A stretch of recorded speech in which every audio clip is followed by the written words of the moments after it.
Mario & Luigi is one of my all-time favorite series, and probably one of your favorites too if you clicked on this video. It seems like the series was dead after we didn't get any brand new installments in the series for 8 years, but then we got Brothership last year. The series has had its highs and lows, and I'm going to go through each game in this legendary series from my least favorite to favorite and my own personal, subjective opinion. You don't need to agree because a lot of people seem to get very mad if I like a game differently than them, but let's start with number 6. Mario & Luigi Paper Jam. This now 9-year-old game was the latest entry to the Mario & Luigi series before Brothership very recently, and I thought it may have been the last due to Alpha Dream's bankruptcy. Fortunately it wasn't though, and we actually have multiple documentaries about Mario & Luigi and Alpha Dream linked below if you want to take a look. But to get to the point, this game is just not very good. It's the Mario & Luigi series sticker star with bland locations, the same old boring characters, minimal story elements, and pretty much everything you'd expect from this era of Nintendo where they try to make every game feel like New Super Mario Bros. You would think that since they're combining two completely different worlds that are both beloved by fans, that they would maybe try to have some fan service with iconic characters coming back. Like imagine Dementio or the X-Nauts, or maybe some of the partners coming back for a role in the story, or at least just a cameo. Or better yet, imagine references to classic areas like Glitz Pit or Fort Francis. Just a complete waste of a great concept. At least with Paper Jam, unlike Sticker Star and its successors, this is still a Mario & Luigi game. There is still XP, so there's a reason to battle, and it has the same basic formula of the Mario & Luigi games. But Paper Jam at its core is a stripped down Mario & Luigi experience with some flat out boring elements like the Toad hide and seek games and the Papercraft battles. The Papercraft battles are just not fun. It had so much potential to be great, but just feels clunky to say the least. Like I was really hyped for this. I pre-ordered this game and even got the Papercrafts for this, which I don't even think I still have, but the soundtrack is alright, but definitely the weakest of the series. It's just really sad how such a legendary series went dormant for 9 years following this, and I'm glad we got Brothership, but it just sucks that such a great concept was wasted on this. Number 5, Mario & Luigi Brothership. The newest entry on this list and the long-awaited return to this series, Brothership is the first game in the series to be released on a quote-unquote home console. It looks good, but I'm still kind of unsure about the art style, but there's no question Nintendo did take advantage of the massive technological leap from the 3DS to the Switch. The game itself is fun and feels like a Mario & Luigi game, but the tutorials and difficulty just kind of make it feel like it's a game for little kids at points. Like the earlier Mario & Luigi games kind of felt more mature, while the later games have kind of felt like a little more like holding your hand. Dream Team has this same issue where the tutorials just go on for like a little bit too long. Now I know some people think that it's overblown, and to each their own. I don't think it's a game breaker or anything. I think it's just a nitpick. But anyway, my biggest complaint though is how Luigi just feels disconnected from Mario and the player. Like remember how fun it was to control the Mario brothers by pressing A for Mario and B for Luigi and using their powers differently? Luigi is controlled by AI now, which takes a lot of the charm out of this game. I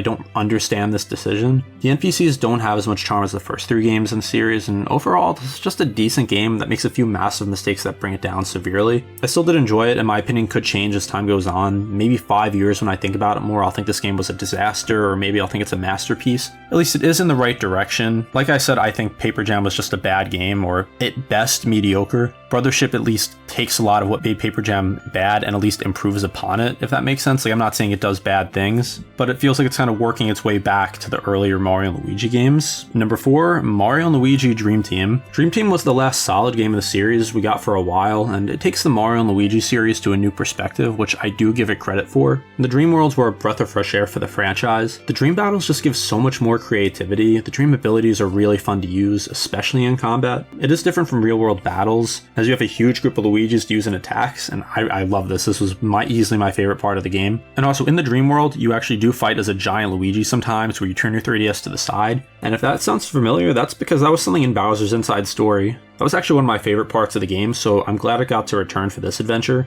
And as for the story, you go to the Pillow Island, where you do have some of your basic Mario locations mixed in with some new terrains. Luigi goes to a castle and ends up falling asleep on a pillow that gives him the ability to have the previously mentioned dreams. The main villains are Bowser and Antasma, and Antasma wants to cause destruction to the Pillow civilization and wants power. Antasma is no Fawful, but is definitely an interesting villain. Some flaws with Dream Team are, like I mentioned, the tutorials at the beginning just go on way too long. Why they did this again 11 years later in Brothership is beyond me, and like I said, this isn't a game-breaking thing. Like I don't think it ruins the experience, but it definitely kind of makes the game drag on. Continuing that point, I think the game does overstay its welcome a little bit. Like this game could have probably been a few hours less. Overall, still a great experience, but every game that follows I think are just all masterpieces. I don't think this is a masterpiece, I think it's a great game, so there's really nowhere else I could put it on this list. Number 3, Mario & Luigi Bowser's Inside Story.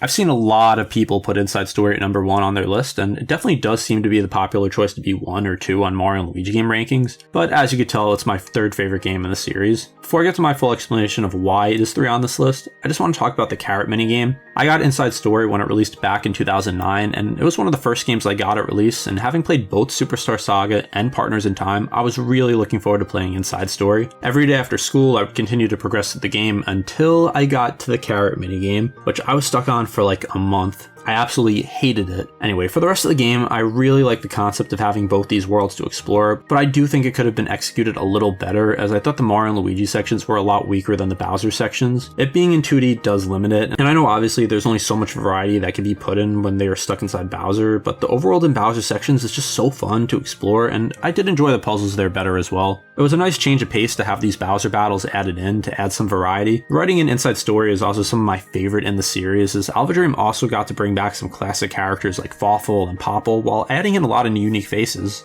Doesn't drag on and doesn't feel like it ends too soon. Like with pretty much every game in this ranking, the soundtrack once again is just amazing, and the final boss theme is, I don't even have words to describe it. You probably all know what it is. If you don't, just look up In the Final. It's probably a top 3 video game song of all time. And then I know they remade this on 3DS, and like I said, I'm just talking about originals, and I actually do prefer the original sound, just because I like the DS sound card. It's nostalgic for me, but if you prefer the 3DS version, that's totally cool too. Number 2, Mario & Luigi Partners in Time. Like with Inside Story, I have a story with Partners in Time as well. I just finished Superstar Saga and found out it had a sequel that came out a couple years ago, so I wanted to pick it up, but since this was a time before online shopping wasn't really as big as it was today, like it did exist, but it wasn't mainstream the way it is today, I kept trying to find it in stores, but no one had it in stock until I went to a GameStop and they had 1 copy left. I love the time travel aspect of Partners in Time, and I thought the shrew was made for really interesting villains. The map was disconnected, as each area was traveled to via portal instead of the more open exploration seen in the other games in the series, but it makes up for it with how greatly designed these places are. Yuba's Belly, which is actually the second time the Mario Brothers got trapped inside a big reptile dinosaur. Super creative, and I guess maybe that inspired Bowser's Inside Story. There's Thwomp Volcano, Holly Jolly Village, Vim Factory, and just so many more locations in this game were just brilliantly designed. I feel really fresh to the series. This game is not perfect though. Instead of bro points for special attacks, there's items you find or buy.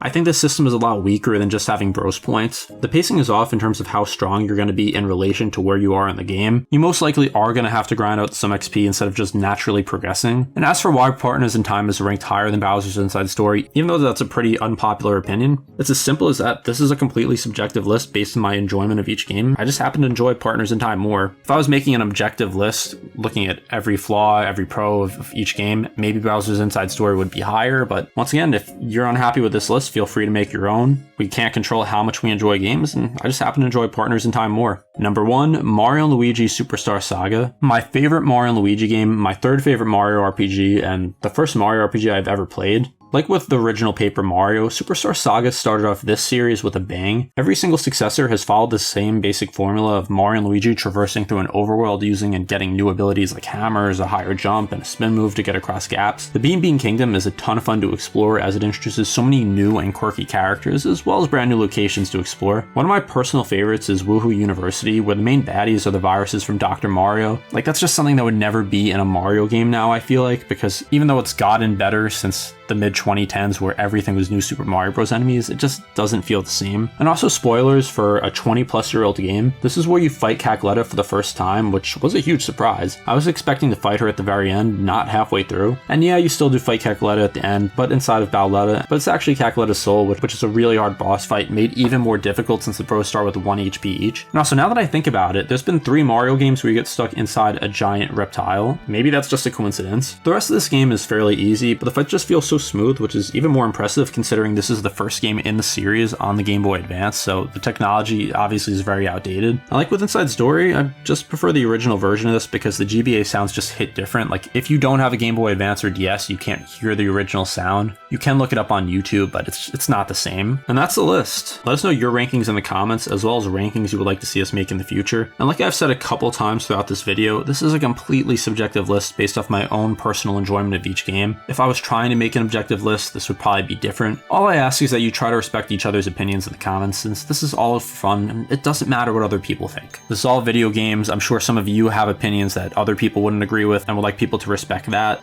I know that's probably not going to change people's minds. I know someone's probably commenting now how I don't know what I'm talking about because Bowser's Inside Story isn't one, but it's whatever. With that being said, if you did enjoy the video, please subscribe and turn on notifications, as well as like so more people will see this list. This has been Domain with Game Domain.